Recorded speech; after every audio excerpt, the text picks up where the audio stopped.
রাজধানী ঢাকাসহ দেশের বিভিন্ন অঞ্চলে আবারও বাড়তে যাচ্ছে বজ্রসহ বৃষ্টির প্রবণতা। টানা কয়েকদিন দমকা হাওয়া, বজ্রপাত এবং ভারী বর্ষণের আশঙ্কার কথা জানিয়েছে আবহাওয়া অধিদপ্তর। কিন্তু কোনো অঞ্চলে কতদিন থাকতে পারে এই বৃষ্টি আর কী ধরনের সতর্কতার কথা বলছেন আবহাওয়াবিদরা, বিস্তারিত জানাচ্ছেন শিহাব ইসলাম।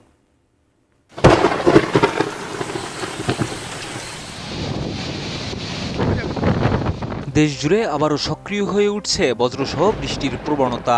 রাজধানী ঢাকাসহ দেশের বিভিন্ন অঞ্চলে আগামী 5 দিন পর্যন্ত দমকা বা ঝোড়ো হাওয়ার সঙ্গে বৃষ্টি কিংবা বজ্রসহ বৃষ্টি হতে পারে বলে জানিয়েছে আবহাওয়া অধিদপ্তর।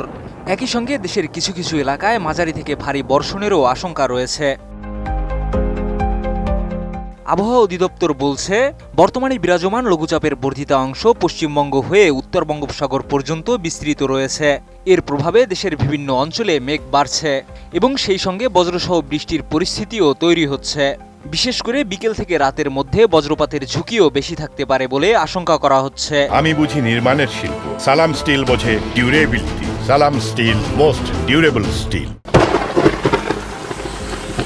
বুধবার সন্ধ্যা থেকে বৃহস্পতিবার সন্ধ্যা পর্যন্ত রাজশাহী, ঢাকা ও ময়মনসিংহ বিভাগের কিছু কিছু জায়গায় এবং রংপুর, খুলনা, বরিশাল, চট্টগ্রাম ও সিলেট বিভাগের 2-1 জায়গায় বজ্রসহ বৃষ্টির সম্ভাবনার কথা বলা হয়েছে। একই সময়ে দেশের কোথাও কোথাও মাঝারি থেকে ভারী বর্ষণও হতে পারে। তবে দিনের তাপমাত্রা প্রায় অপরিবর্তিত থাকলেও রাতের তাপমাত্রা সামান্য কমতে পারে। এদিকে বৃহস্পতিবার থেকে রোববার পর্যন্ত দেশের বিভিন্ন অঞ্চলে পর্যায়ক্রমে বৃষ্টি ও বজ্রসহ বৃষ্টির পূর্বাভাস রয়েছে। বিশেষ করে রাজশাহী, রংপুর, খুলনা, বরিশাল ও ঢাকা বিভাগের বিভিন্ন স্থানে দমকা হাওয়ার সঙ্গে বৃষ্টির সম্ভাবনা থাকবে। যদিও দেশের অনেক এলাকার আকাশ আংশিক মেঘলা সহ আবহাওয়া প্রধানত শুষ্ক থাকতে পারে। আবহাওয়াবিদরা বলছেন, এই সময়ে বজ্রপাতের ঝুঁকি থাকায় খোলা মাঠ, উঁচু গাছ কিংবা বৈদ্যুতিক খুঁটির কাছাকাছি অবস্থান না করাই নিরাপদ। একই সঙ্গে নদী ও জলাশয়ে থাকা নৌযানগুলোকে সতর্ক থাকার পরামর্শ দেওয়া হয়েছে।